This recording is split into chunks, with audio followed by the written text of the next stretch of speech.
But I'm interested, man. What's the most expensive item you have ever sold? Say, Dollar amount.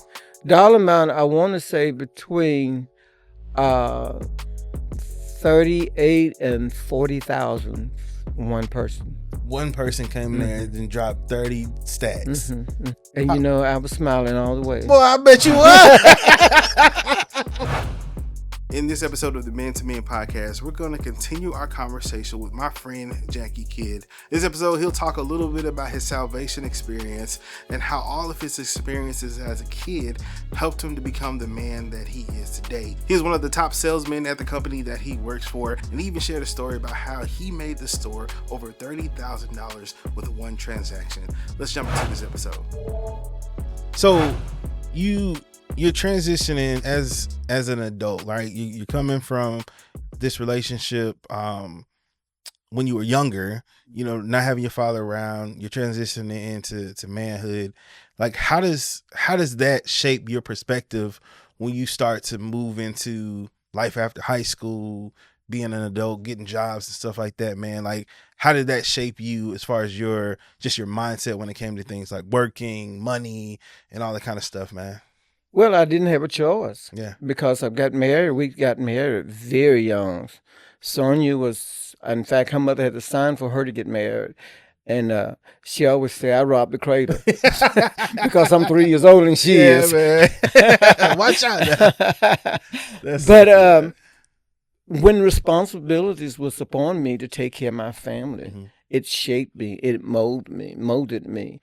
And I would never apologize for all the jobs that I had at one time. I had 2 and 3 jobs at one time trying to survive. Right. I would work one full-time job. When I got up that full-time job, then I would go to different, like I was do custodian work. And I would go to different doctor offices and clean them. And that was a lot on me. But I knew in order to take care and provide for my family, to give them the things that they need, Right. you know, and we went a lot of time, we went lacking because of that factor, but I would never apologize for that. And that, the answer to your question, that has shaped me into who I am today. Yeah. And then being able to, as a father, to look back and see your kids, how well they have done. And, you know, and it's a blessing for your kids to say, Dad, we know you worked hard to get us what we are. Wow. And it would never go unnoticed. That's awesome, man. And that's something, because when life hits and you are the leader, when you are the man, like, taking that responsibility is a big deal, man. I remember one of my first jobs I had, man, things didn't work out. And there was a season for me where the ministry was my focus, right? I went to school for ministry, went to school for biblical studies. It was very clear. So I thought that God wanted me to be in the church working. And then when that didn't work out, I was just like, yo, like, wait, okay, God, like I don't have anything else. Like, ain't nobody gonna be looking at this biblical studies degree and want me to come lead their company or work somewhere and stuff like that, man. So it was a season where, like you said, you just had to make it work. Like, the bills still had to be paid. You know, they want them bills every single month, man. Every single month, they want them bills. They want them paid too. And so I had to do what I had to do, and I started a business doing something that I didn't even particularly like. My dad taught me how to do remodeling and different things like that. We just made it work, you know, and we didn't miss a meal. The lights stayed on. We always had the, you know, gas in our cars and all that kind of stuff. And it just worked out because it like I said, it was just a mindset that I had to have to keep pushing and not blame the world or blame God for whatever situation we will do I was that. in. Backing up just a little bit, growing up as a child, my mom didn't go to church. Okay. My mom was out there. Okay. So I was somewhat like Zacchaeus. Okay. Okay. I was curious about people passing our house, walking down the street, going to church, which was Antioch Baptist Church. Okay. Okay. And I was dirty, nose was running, barefooted, and I would walk all the way down to the corner where the church is, and I would stand there and watch them go in. And I thought, I'd like to go to church one day. Yeah. And so there was a lady named Miss Kelly. She said, I would love to take you to church with me one day. And I said, well, I can't go because I don't have the right clothes. I'll get in trouble if I slip off and go to church. And so prior to that, well, after that, then Yvonne Bryant. You remember Miss Bryant? Okay. Hattiesburg High. Do you remember her? I don't. Okay. Anyway, she took me downtown, a store called Donovan Lane, and bought me a suit, shirt, tie, and shoes. And I went to Antioch, and there I accepted Christ, 9 years old. Wow. And then I started going to church from there. I wore that suit till I wore it out, James. I wore it till I couldn't wear it no more. Right. And so as the years went by, I never forced Christ on my mom. I never. I said, Mom, I say, I want you to go to church with me. I want you to go to church. And so she did, and there she accepted Christ. That's awesome, man. So you helped lead both of your parents to Christ. Mm-hmm. That is crazy. Yes. It's usually the other way around, man. It usually, yeah, you're right.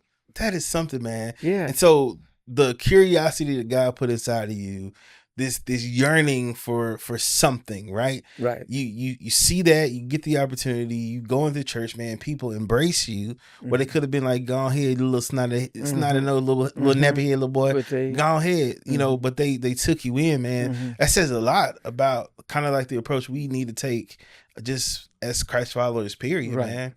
It's to accept people where they are so they can get to where they need to be, man. That's awesome, man. And God meets us just where we are. And I feel like he met my mom just where she was. And I remember after that fact, my mom used to line us up down by the bed, and she knew one prayer, and that was the Lord's Prayer. Yeah. And we would repeat that after her. So James, the thing is, you don't need a degree, and there is no degree out there about right and wrong. Right. You know, when you reach the accountability of understanding, you know right from wrong. Right. And you try to live the life of a positive life that you would be an influence to somebody else. And I felt like I was an influence to my mom. And in spite of, she was going to the clubs and things like that. And, it'd be sometime we get a good meal and sometimes we won't get a good meal. And it was just... And my mom had one sister. So all of us lived in a 2-bedroom house, 15 kids. Okay. We laid on pallets. Between the two girls, two ladies. Yes. Okay. Yes. Right. We laid on pallets. Sometimes we laid on the naked floor to go to sleep. Wow. Yeah. But God saw something in me that drove me to be who I am today. Yeah.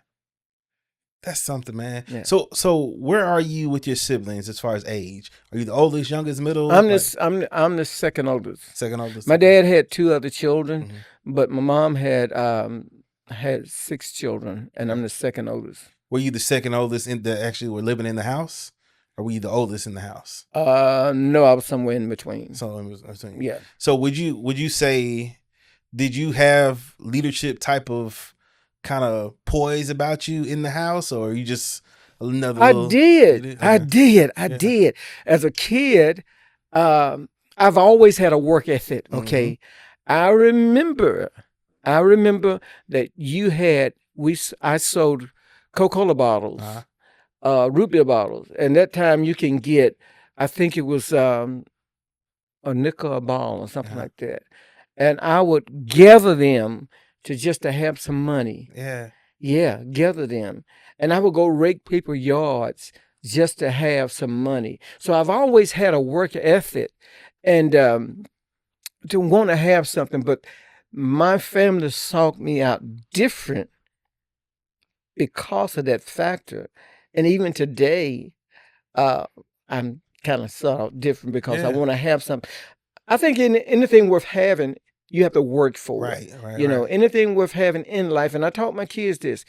anything worth having, you have to work for it. Right. And then you're able to look back and say, this is what I did. Right. This is how I did it. Right. This is what happened to make me be who I am today, because of the fact that I worked so hard, even before I even got married, to have something. Yeah. And that's something, man, because you hear stories similar to that, especially people who are famous and stuff like that. Man, I came from the hood. I came from nothing. And there's the thing that you see that's consistent in those stories is that they had a tenacity about them, a mindset that says, hey man, I'm gonna not only do I want better, I'm gonna be better than I was when I grew up, man. Right. I can see that. I've seen it in you just over the years, not even knowing your story, man. Just, I mean, you're Jackie Kid. When you say that around Hattiesburg, like people were just like doctors, the people that work at the janitors, people who worked at the hospital, people who work at the used to be Jit the Jungle, Corner Market, like everybody know you. And I don't think I've ever heard anything bad about you. It's always been positive, well-dressed, hardworking, and you just give that off, and you not trying like to be that person, right? People can see that in you, can see what God has put in you, man. And so you take that tenacity, you take that grind that you have in your mind, and how do you get to where you are today, man? Like when I think about getting a suit, when I think about dressing good, dressing right, I think about you. Whether this man would be in the gym with matching shoes, matching socks, probably everything under matching, everything matching sweat towel. Like, where you even get a matching sweat towel? Just to the T, man. And so that sense of grind that you had to get to where you are and to dress people, man, to the very successful people in Hattiesburg, man. First of all, let's ask this question: Where did you get your sense of style from, man? That you have not only for yourself, but actually helping other people to look sharp and to look nice and to look professional. Where did you get that sense of style from? I even growing up as a teenager, and my peers would tell you that when I was in school, I worked, like I said, worked hard. I raked yards and things like that. Enough money that I can start buying, because I had such a great pride in myself and how I look. And so I started raking yards, selling Coke bottles, whatever it took to make some money. That's what I did in a positive way. And that gave me a sense of pride of how I look and before other people, because I saw them looking good. I thought, you know what? I can do this, and whatever it takes, work hard and buy yourself some clothes, and it's not the price of what you buy that make you look good, but it's what you buy and you put it together, what makes you look good. Right. Does it make sense to you? Yeah, I bet I can give you like $100. You go to the thrift store, man, and make me look like I spent $1,000. Yes. So with me having so much pride in how I look, I wanted to, and tell you, let me back up just a little bit. So how I got into retail, how I got into the clothing business. This conversation is going great so far, but I want to hear from you. Go ahead and leave a comment down below of something that you heard in here that has helped you out. And if you have any encouragement that you can give to other people who may be watching this video, you can go ahead and leave it down below. Let's jump right back into this video. It's the fact that I was working for Wesley Medical Center. Okay. I was with them for about 10 years. And so the GM from McRae's, Bob Smith, I never forget Bob, and it was if though it was yesterday. Bob he walked in as a patient. My job was to get all the patients registered. Okay. So once they come in, they give me the information. I take them back to where they need to go. So Bob came in and he was so impressed with how I was looking, how I dressed, and my attitude, and how I approached him as a customer, not just as a patient, but as a customer. And he said, you know what? You would be good for the company. I said, what company is that? Because I didn't know Bob from Adam House Cat. Right. And he said, you would be great. You would be great. Your customer service the way you handle patients, the way you talk to them, and the way you carry yourself. He said, you would be just what we need. I said, I never sold anything. I said, I never sold clothes before. Yeah. And I said, I would feel a little bit intimidated for those who are on the sales floor because I don't know anything about selling clothes. Bob didn't give up on me. Right. Bob came back to me about 3 times. He said, what would it take for you to come work for us? That's crazy, and I man. Said, I don't know. I knew I allowed fear to get in the way. Yeah. James, I did. And so just knowing who you are today, that's crazy to me. That is crazy to me. Yeah. So I received a phone call from Bob. He said, I have a proposition for you. And we had lunch. And he said that, and I knew then a peace had come over me. I knew my time was up at the hospital. And so I went in. It was 3 people interviewed me. And all of them, one anonymous, said, we need to hire this guy. Still, I felt really intimidated because of the fact that there are folks had a lot more experience than I did. Right. And so I prayed about it. I said, I am not going to let fear get in the way of this. I started working in the first 6 months, I sold over $50,000 for the store. And from that time up, I climbed the ladder. Just you? Just me alone. $50,000 6 months worth of sales. Yeah, in 6 months. Wow. And so from that point on, it went from that to $800,000-$900,000 a year. I sold in merchandise. I was the number 1 salesperson. So do you get a piece of that, like commission? I did get commission. Like I did, because back then we was working on commission. And so I would lay out the Power 3, which is a suit, sport coat, shirts, and then I would accessorize them and show them you can take one coat, one pair of pants, shirt, and accessorize it, and then you can add stuff to it, give you several other outfits. It's not what you wear, James, but it's how you accessorize it to give you more pieces to wear. Out of just a couple suits, man. Yes. That's something, man. I know there's a popular video going around. It's been going around for years of Steve Harvey talking about, you get a black suit, you get a gray suit, you get a blue, something like that. And he talks about how you can do that and how it was like, I think with 3 or 4 suits, it was almost like 50 or 100. It was a crazy amount of outfits that you can make from that one suit, man. So that's kind of stuff you were doing. Right. But the thing is,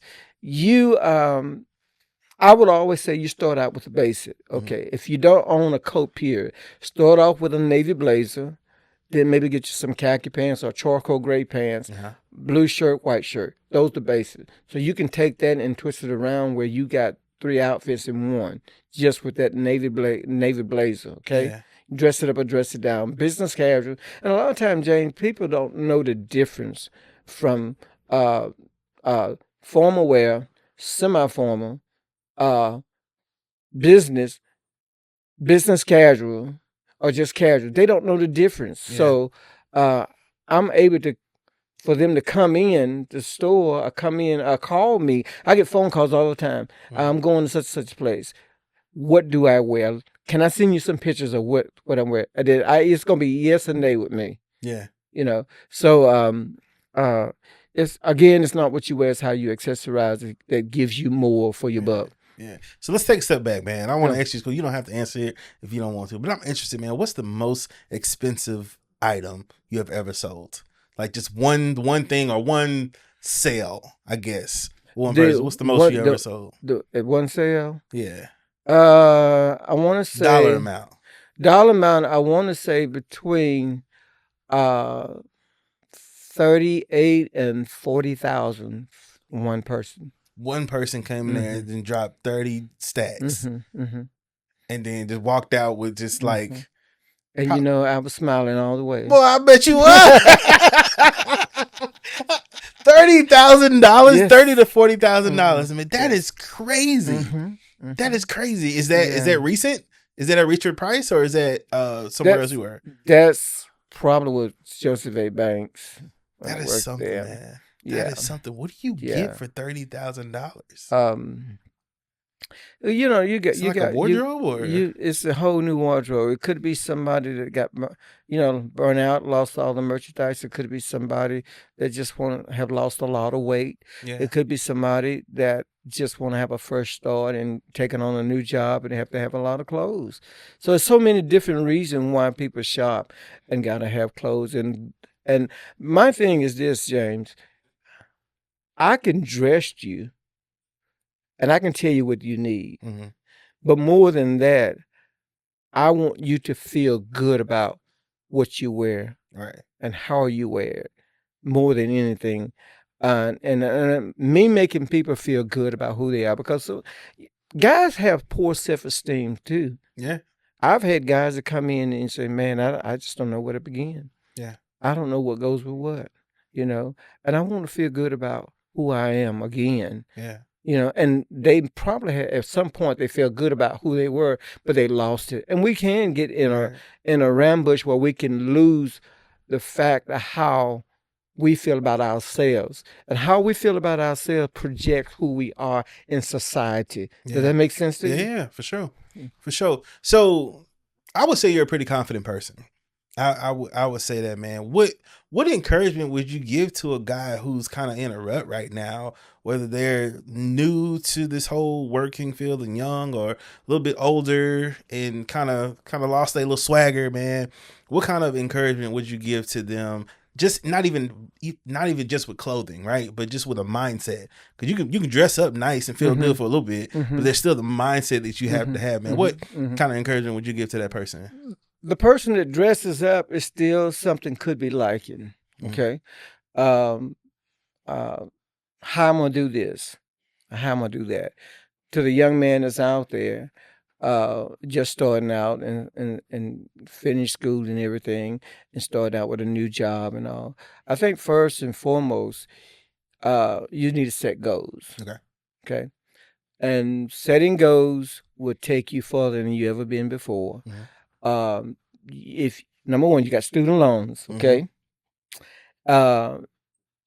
You may have other bills. Each month, pay something on those bills until you get them paid off one by one. And then you will feel good about who you are, what you are, and what's to come for you. Yeah. Because sometimes we can get so bogged down with just stuff, with bills, until it gives us a setback, and you get all frustrated and all, and you don't know which way to go. Right. But if you just take your time and set goals about paying off this and that. Right. I think goals are good for so many things, man. When you talk about finances, talk about your relationships, we talk about your goals as far as your career. All of that stuff ties in, man. And I know at times where the money looking a little funny, man, it affects how you feel, right? Oh, definitely. When you even if you make enough to pay stuff off, it's just like when you pay everything off, it's just like, man, I ain't really got that much money left. Like that, even that can still make you affect your attitude. Exactly, man. And so I think too, one thing that helps too is just changing your perspective to not just be so dependent on the things of this world. Right. And that's a big thing. What would you say to that, man? Things will pull you down like dead weight. This it changes your attitude of who you are. It even gives you a different, you would act different, you would look different, because of the fact that you let the things of this world, and I've been there, done that. I allow things to, I can be caught up in things, and it just wasn't, I wasn't going anywhere. I was just like beating in the wind. Yeah. But till I come to the realization, knowing that this is what I have to do. This is the goal I need to set for this. And I remember, James, just if though it was yesterday, that Sonia and I, we were so young, we had patent in leather. patent leather where you walk everywhere you got to go. And I remember that we start making enough money when we can get a taxi, a ride the bus or whatever to get to our jobs. And then God blessed us with that first vehicle. That's something, man. And then he blessed us with that second vehicle. It's not what you're going through. It's how it's not what you're going through, but it's how you get through it. Yeah. And then how do you get through it, James? You trust God. Yeah. You trust God in all phases of your life, whether you're young or old. You trust God.